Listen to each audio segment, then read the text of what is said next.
नमस्कार दोस्तों, मेरा नाम है अंकुश चौरसिया। आपका इस वीडियो में बहुत बहुत स्वागत है। बताएंगे आपको कि अगले 24 घंटों से लेकर के अगले 10 डेज में यानी कि अगले 10 दिनों में किस तरह की मौसमी गतिविधियां जो हैं वो देखने को मिलने वाली हैं। तो कुछ लोग का प्रश्न आ रहा है कि जो अरब सागर में क्या कोई सिस्टम बनने वाला है और अगर बनेगा तो कहाँ जाएगा, उसका प्रभाव क्या होगा। तो हमने आपको पहले बताया था कि सिस्टम यहाँ पर बनेगा और ये साइक्लोनिक स्टॉर्म यानी कि इसके चक्रवाती तूफान बनने की भी संभावना जो है वो काफ़ी प्रबल है, काफ़ी स्ट्रॉन्ग इसकी संभावना है। लेकिन इसके भारत आने में संशय है। हमने को बताया भी था इसके भारत आने में अभी फिलहाल ज़्यादा 45% संभावना है कि ये भारत आ सकता है, बाकी 55% संभावना है ये भारत नहीं आएगा। लेकिन देखिए जैसे जैसे इसमें हम लोग दिन में आगे बढ़ेंगे और तो वैसे वैसे इसमें जो है स्थितियाँ और ट्रैक जो है वो क्लियर होता जाएगा, तो इससे स्थिति जो है पूरी तरह से साफ होती हुई नजर आएगी। तो उम्मीद ये करते हैं कि इसकी वजह से कई इलाकों में काफ़ी अच्छी खासी बारिश होगी, कई इलाकों में मूसलाधार बारिश की जो है वो संभावना यहाँ पर रहेगी। चलिए आज देखेंगे 8 तारीख को चलेंगे, कल आज तो 7 है, कल 8 के 4 चलेंगे। देखेंगे यहाँ पर एक लो प्रेशर एरिया या कह सकते हैं कि एक सर्कुलेशन जैसी गतिविधियाँ जो हैं वो यहाँ पर बनती हुई नजर आ रही हैं अरेबियन सी में यानी कि अरब सागर में, और नौ के आसपास ये थोड़ा सा तट के साथ साथ यानी कि केरल और कर्नाटक के तट के साथ साथ जो है ये आगे बढ़ेगा, हल्का सा आगे बढ़ेगा, ज़्यादा कोई आगे नहीं बढ़ेगा लेकिन हल्का सा ही आगे बढ़ेगा। और तो देखेंगे कि यहाँ पर 11 तक चलेंगे, देखेंगे 11 के आसपास। तो यहाँ पर देखिए जो सर्कुलेशन है वो स्ट्रॉन्ग हो रहा है यानी कि मजबूत हो रहा है, और 12 का देखेंगे तो ये जो है थोड़ा सा और स्ट्रॉन्ग होगा, और चलेंगे 13 का आसपास देखेंगे तो ये थोड़ा सा और भी स्ट्रॉन्ग होगा। और उसके बाद जो है ये अरब सागर में देखिए धीरे धीरे ये दिखा रहा है कि ओमान या यमन की तरफ ये बढ़ता हुआ नजर आ रहा है। देखिए ये देख पा रहे धीरे धीरे यानी कि ये उत्तर पश्चिमी दिशा में ज़्यादा, पश्चिमी दिशा में ज़्यादा कम बढ़ता हुआ नजर आ रहा है। इसको देखेंगे 16 का इसमें दिखा रहा है कि ये यहाँ पर ये सिस्टम यहाँ पर खत्म हो जाएगा और उसके बाद एक बंगाल की खाड़ी में भी नया सिस्टम डेवलप होगा, ये है ECMWF का मानना। बाकी उत्तर में देखेंगे तो फिलहाल अभी कोई खास स्ट्रॉन्ग WD आने की संभावना फिलहाल नहीं है।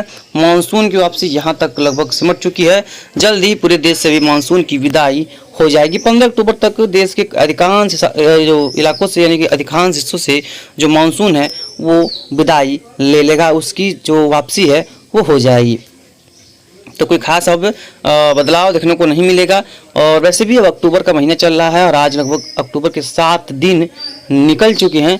तो जब अक्टूबर के 7 दिन निकल चुके हैं तो यहाँ पर बारिश फिलहाल अब देश में वैसे भी बंद ही हो जाती है, आपको पता ही होगा।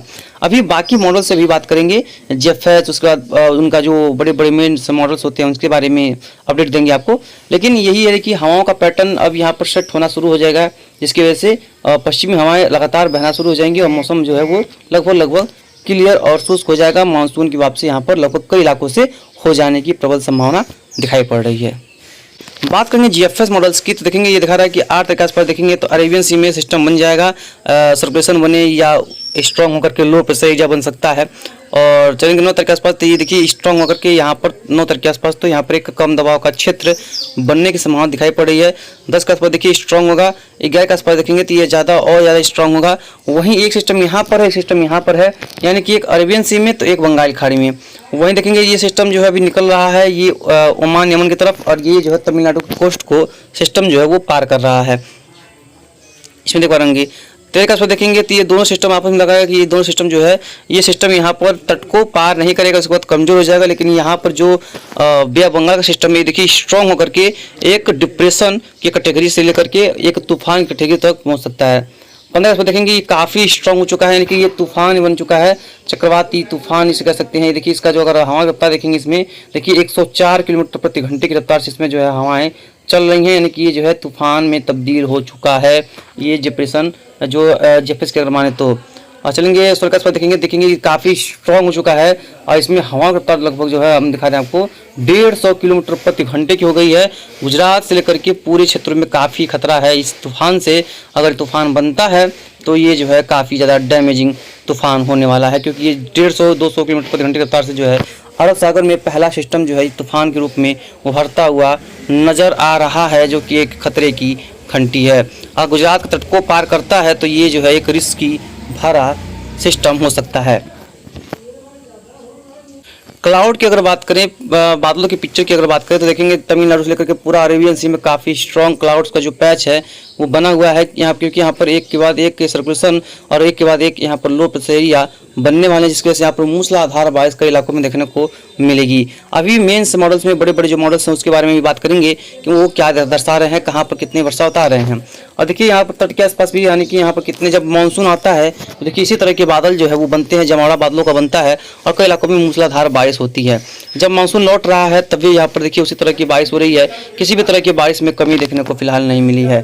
WD देखेंगे यहाँ पर कमजोर रूप में है और ये देखेंगे तो यहाँ पर कोई खास वर्षा फिलहाल नहीं है।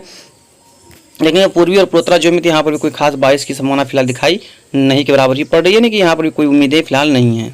ये देखिए ये है जेफएस का अगला मॉडल्स, इसमें आपको देख पाएंगे ये है एक सिस्टम। देखिए यहाँ पर कम दबाव का क्षेत्र जो बना हुआ है, देखिए धीरे धीरे यहाँ पर ये स्ट्रॉन्ग हो रहा है। उसको देखिए आगे तरफ ये ओमान और यमान की तरफ बढ़ रहा है, उसको देखिए कमजोर हो गया। लेकिन उसका देखेंगे ये देखिए ये बना सिस्टम यही इसी का जो है हमने बताया, जो यही इसी का आप लोग वेट कर रहे हैं। लेकिन ये दिखा रहा है देखिए ये जो है वो ओमान की तट को पार करता हुआ नजर आ रहा है। हालांकि दोपहर तक इसमें बदलाव आएंगे, कितना ज़्यादा बदलाव आएंगे वो तो देखने की बातें होंगी। लेकिन देखिए किस तरह से ये जेफएस बता रहा है कि ये भारत की ओर नहीं आएगा। जेफएस की माने तो ये बता रहा है कि ये भारत की ओर इसके आने की संभावना फिलहाल 1% की दिखाई नहीं के बराबर पड़ रही है। लेकिन एक के बाद एक यहाँ पर सिस्टम जरूर से डेवलप होंगे और स्ट्रॉन्ग सिस्टम डेवलप होंगे और तेज बारिश की संभावना भी कई इलाकों में बनेगी।